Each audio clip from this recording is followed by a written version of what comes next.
ሰላምን ጥዕናን ንኹልኹም ተኸታተልተይ ይኹን እንዳበልኩ ናብ ናይ ልምዓንቲ መደበይ ከኣቱ ኣብ ናይ ልምዓንቲ መደበይ ከምቲ ልሙድ ንዓኹም ንተኸታተልተይ የምህር እዩ ኢለ ዝሓሰብክዎ መደብ ሒዘልኩም መፅእ ኣለኹ። ናይ ልምዓንቲ መደበይ ዘልዕሎ ደቂ ኣንስትዮ ካብ ደቂ ተባዕትዮ ዝፀልኦኦ ጠባያት ክንርኢና ደቂ ተባዕትዮ ነዘን ቀፂለ ዝሕብረልኩም ጠባያት ተርእዩ እንተኾይንኩም ከይፈለጥኩም ካባኹም ንኽረሕቓ ክትገብሩ ትኽእል ኢኹም። እስካብ ናይ መደበይ ፍጻመ እንተጸኒሕኩም ነዘን ጠባያት ክትፈልጡ ትኽእል ኢኹም። እስካብ ናይ መደበይ ፍጻመ ሓቢርኩም ንጽንሑ። ነዚ ቻነል ሓድሽቲ ዝኾንኩም ሰብስክራይብ ብምግባርን ነታ ናይ ደውል ምልክት ብምንካን ዝተፈላለዩ ናይ ጾታዊ ርክብ፣ ናይ ጥዕና ከምኡውን ናይ ሓዳርን ናይ ፍቕርን ህይወት ኢንፎርሜሽን ትረኽብሉ ቻነል ስድራ ንኽትኮኑ ብኽብሪ ንሓትት። መደብና ናብ ብዙሓት ኣሕዋትና በፂሑ ብዙሓት ሰባት ትምህርቲ ንኽወስድሉ ላይክ ጌርኩም ጀምርዎ። ስድራን ዝኾንኩምኒ እንዳመስገንኩ ናብ መደበይ ክምለስ። እቲ ቀዳማይ ንሪኦ ደቂ ኣንስትዮ ካብ ደቂ ተባዕትዮ ከርሕቐን ዝኽእል ጠባይ ካብ ዓቐን ንላዕሊ ኮንፊደንስ እዩ። ደቂ ኣንስትዮ ኮንፊደንስ ዘለዎ ወይ ድማ ዓርሰ እምነት ዘለዎ ወዲ ይፈትዋ እየን። ኮይኑ ግና ካብ ዓቐን ንላዕሊ ክኸውን እንተሎ ብጣዕሚ ክበዝሕ እንተሎ ማለት እዩ ኣይፈትዋን። ንኣብነት ዘለካ ፍልጠት ዘለካ ሃፍቲ ኣጋኒንካ ትዛረብ እንተኾይንካ ካብ ሓደ ዴት ክትሓልፍ ኣይትኽእልን፣ ንኻሊእ ግዜ ዘይክትረኸበካ ትኽእል እያ። ስለዚ ደቂ ተባዕትዮ ኮንፊደንስ ክህልወኩም ኣለዎ። ኮይኑ ግና ካብ ዓቐን ንላዕሊ ክኸውን የብሉን። ካብ ዓቐን ላዕሊ ሕልፍ እንተይሉ ድማ ናብ ምጉራን ስለ ዝኸይድ እቲ ቀዳማይ ዝጸልኦ ናይ ወዲ ጠባይ ከም ዝኾነ ክትፈልጡ ኣለኩም። ስለ ዝኾነ ቅድሚ ናብ ፍቕሪ ህይወት ምእታውኩም ካብ ዓቐን ንላዕሊ ኮንፊደንስኩም ክትቅንስዎ ኣለኩም። ኣብ መበል ካልኣይ ንሪኦ ደቂ ኣንስትዮ ዘይፈትዎ ናይ ደቂ ተባዕትዮ ጠባይ ድማ ኮንፊደንስ ዘይብሉ ወዲ እንተኾይንካ እዩ። ቅድም ኢለ ዝሓበርኩልኩም ኮንፊደንስ ካብ ዓቐን ንላዕሊ ክኸውን እንተሎ እዩ። እዚ ግና ምንም ዓይነት ኮንፊደንስ ዘይብሉ፣ ዓርሰ እምነት ዘይብሉ፣ ዝሓፍር፣ ዝስከፍ ከምኡውን ዝኾነ ሕቶ ክትሓተካ እንተላ እውን መልሲ ንምሃብ ትሓፍር እንተኾይንካ ወይ ድማ ኣነ እንታይ ፈሊጠ እንድዒ ብምባል ንትፈልጦ መልሲ እውን ንምምላስ ትስከፍ እንተኾይንካ ኮንፊደንስ ዘይብልካ ወዲ ከም ዝኾንካ ክርዳእ ይኽእላ እየን። ስለዝኾነ ደቂ ኣንስትዮ ድማ እቲ ካልኣይ ዝፀልኦ ናይ ወዲ ጠባይ ኮንፊደንስ ዘይብሉ ወዲ እንተኾይንካ እዩ። ካብዚ ብተወሳኺ ሓደ መርገፂ ዘይብሉ ወዲ እንተኾይንካ ደቂ ኣንስትዮ ንፍቕሪ ንኸይደልያኻ ዝገብር ሕማቕ ጠባይ እዩ። ናይ ብሉፅ ወዲ ጠባይ ካብ ዝበሃሉ እቲ ቀዳማይ መርገፂ ዘለዎ ወዲ እንተኾይኑ እዩ። ፍላክቹዌት ዝገብር፣ እዚ ማለት መርገፂኡ 10 ግዜ ዝቀያይር ወዲ ኣይፈትዋን።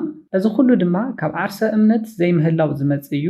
ስለዝኾነ ካብ ዓቐን ንላዕሊ ኮንፊደንስ ክህልወኩም የብሉን። ብተመሳሳሊ ድማ ካብ ዓቐን ንታሕቲ ኮንፊደንስ እውን ክህልወኩም የብሉን። ደቂ ኣንስትዮ ካባኹም ንኽርሕቓ ክትገብሩ ስለ ትኽእሉ። ኣብ መበል ሳልሳይ ንሪኦ ደቂ ኣንስትዮ ዝፀልኦ ጠባይ ድማ ዕረፍቲ ዘይህብ ወዲ እዩ። ነዚ ክብል እንተለኹ ንኣብነት 10 ቴክስት ዝገብር 10 ግዜ ዝድውል ወዲ እንተኾይንካ ነዚ ኣይፈትዋን። ኣብ ናይ ምጅንጃን ደረጃ ወይ ድማ ኣብ ናይ ምፍላጥ ደረጃ እንተሃሊኹም ብዝተፈላለዩ ምኽንያታት ቴክስት ወይ ድማ ስልኪ ዘይክትመልስ ትኽእል እያ። ዘይተመለሰ ቴክስት እንዳሃለወ ዘይመለሰቶ ሚስድ ኮል እንዳሃለወ ደጊምካ ትድውል ደጊምካ ቴክስት ትገብር እንተኾይንካ እታ ጓል ኣንስተይቲ ኣባኻ ዘለዋ ንእሽተይ ኢንተረስት ዋላ እንተኾነ ንኽጠፍእ ክትገብር ትኽእል ኢኻ። እዚ ንምንታይ እዩ? ኦቨር ኒዲ ወይ ድማ ብጣዕሚ ደላይኣ ከም ዝኾንካ ዘርኢ እዩ። ደቂ ኣንስትዮ ድማ ነዚ ኣይፈትዋን። ስለዝኾነ ንናይ ባዕልኹም ክብሪ እውን ክትሓስቡ ኣለኩም። ስለዝኾነ 10 ግዜ ቴክስት እንዳገበረ 10 እንዳደወለ ዕረፍቲ ዝኸለአን ወዲ ኦቨር ኒዲ ብጣዕሚ ደላይኣ ከም ዝኾነ ዘርኢ ወዲ ኣይፈትዋን። ነዚ እውን ክትቀንስዎ ኣለኩም። ንሰን እውን ንኽድውላ ቴክስት ንኽገብራ ግዜ ክትህብወን ኣለኩም። ስለዝኾነ እቲ ሳልሳይ ዝፀልኦ ጠባይ ዕረፍቲ ዘይህበን ወዲ እዩ። ኣብ መበል ራብዓይ ንሪኦ ደቂ ኣንስትዮ ካብ ደቂ ተባዕትዮ ዝፀልኦ ጠባይ ድማ ስነስርዓት ዘይብሉ ወዲ እዩ። ስነስርዓት ዘይብሉ ወዲ ኣይፈትዋን። ንኣብነት ብሓደ እንዳሃለኹም ንጫማኻ እንዳፅረግካ ክኸውን ይኽእል። ነቲ ዘፅረየልካ ወዲ ዘይተኽብር እንተኾይንካ ወይ ድማ ካፌ ብሓደ እንዳሃለኹም ነታ ኣሳሳይት ዘይተኽብር እንተኾይንካ እዚ ካብ ስርዓት ምስኣን ዝመፀ ስለዝኾነ ኣይፈትዋን። ደቂ ኣንስትዮ ናቹራሊ ኣብ ሕድሕድ ነገር ዲቴል ፎከስ ይገብራ እየን። እዚ ጠባይ ድማ ካብ ደቂ ተባዕትዮ ዝፀልኦ ካባኹም ንኽረሕቓ ክትገብሩ ትኽእልሉ ኢኹም።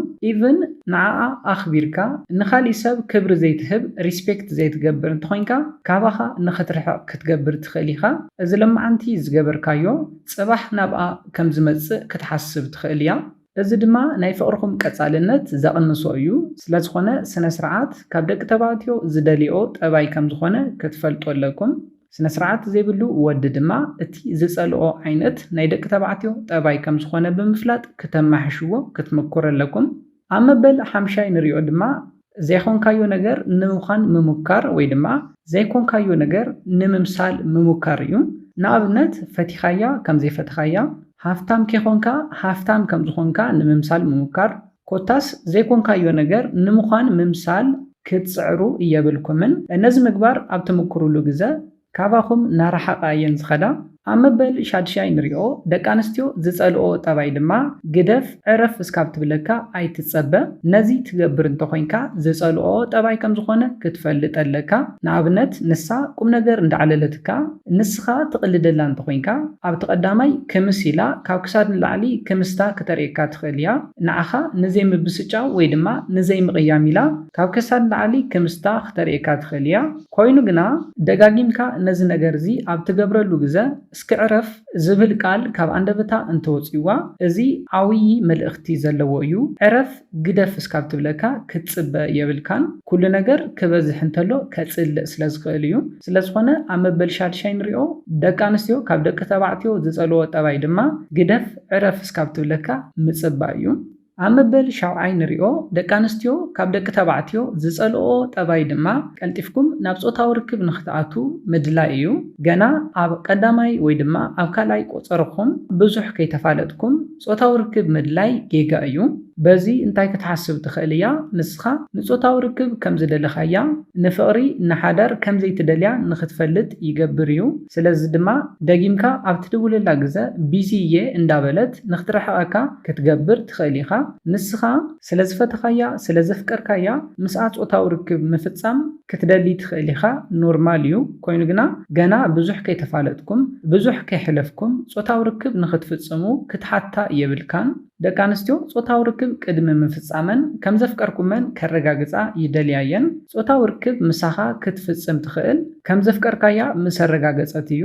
ምሳኻ ምሕዳር ክትደሊ እንተኮይና ንሳ ትሪኦ ምሳኻ ጾታዊ ርክብ ክትፍጽም ከም ዝደለኻ ዘይኮነስ ምሳኻ ንኽትኮን ከም ዝደለኻ ምስኣ ግዜ ክትሕልፍ ከም ዝደለኻን ምስ ኣረጋገጸት እዩ። ብብዙሕ ፈቲና ምስ ሓለፍካ እያ ሓንቲ ጓል ኣንስተይቲ ምሳኻ ጾታዊ ርክብ ክትፍጽም ትኽእል። ስለዝኾነ ገና ብዙሕ ከይተፋለጥኩም ብዙሕ ከይሕለፍኩም ቀዲምኩም ጾታዊ ርክብ ክትፍጽሙ ክትደልዩ የብልኩምን። ነዚ እንተጌርኩም ግና ንጾታዊ ርክብ ከም ዝደለኻያ ጥራሕ ብምሕሳብ ካባኻ ንኽትርሕቕ ክትገብር ትኽእል ኢኻ። ስለዚ ኣይትህፀፁ፣ ብግዚኡ ክመጽእ እዩ።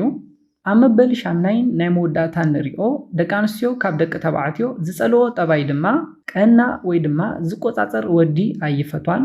ገና ኣብ ምቅርራብ እንዳሃለኹም ስልኪ ክድወለላ እንተሎ መን እዩ ዝድውለልክ ዘሎ፣ ናበኢኺ ትኸይዲ ዘለኺ፣ ምስ መኒኺ ዝብል ምቁፅጻር ተብዝሕ እንተኮይንካ ነዚ ጠባይ ኣይፈቷን። ናብ ሓዳር እንተኣቲኹም ከቢድ ላይፍ ክትሕልፍ ከም ትኽእል ይርዳእ እዩ። ገና ብዙሕ ከይተፋለጥኩም ብዙሕ ነገር ከይሕለፍኩም እዘን ሕቶታት ተሓታ እንተኮይንካ ትቆጻጸራ ትቐንእ እንተኮይንካ ዋላ ምሳኻ ፍቕሪ ሓዳር ናይ ምምስራት ድሌት እንተሃለዋ እውን ካባኻ ንኽትርሕቕ ክትገብር ትኽእል ኢኻ። ስለዝኾነ ኣብ መወዳእታ ንሪኦ ዘለና ደቂ ኣንስትዮ ካብ ደቂ ተባዕትዮ ዘይፈትዎ ጠባይ ዝቐንእ ዝቆጻጸር ወዲ እዩ። ስለዝኾነ እንተኽኢልኩም ነዚ ጠባይ ክተውግድዎ ኣለኩም። እዘን ኩለን ዝረኣናየን ጠባያት ደቂ ኣንስትዮ ካብ ደቂ ተባዕትዮ ዘይፈትዎ ጠባይ እዩ። ደቂ ተባዕትዮ ናብ ፍቕሪ ህይወት ናብ ሓዳር ህይወት ክትኣትዉ እንተደሊኹም ድማ ነዘን 8 ጠባያት ክተውግዱ ኣለኩም። ነዚ ናይ ሎማዓንቲ መደበይ በዚ ክዛዝም ካብ ናይ ሎማዓንቲ መደበይ ዝኾነ ሓድሽ ነገር ከም ዝሓስኩም ተስፋ ይገብር። ነዚ ቻነል ሓደሽቲ ዝኾንኩም ሰብስክራይብ ብምግባርን ነታ ናይ ደውል ምልክት ሓንቲ ሻዕ ብምንካን ክተተባብዑናን ስድራ ክትኮኑናን ብኽብሪ ንሓትት። መደብና ናብ ብዙሓት በፂሑ ብዙሓት ኣሕዋትና ትምህርቲ ንኽወስድሉ ላይክ ሼር ምግባርኩም ኣይትረስዑ። ሓሳብ ሪኢቶኹም ብኮሜንት ኣብፅሑና። ብኻሊእ መደብ ብኻሊእ ሓሳብ እስካብ ንራኸብ ሰላምን ጥዕናን ንኹላትና ይቕኒለይ።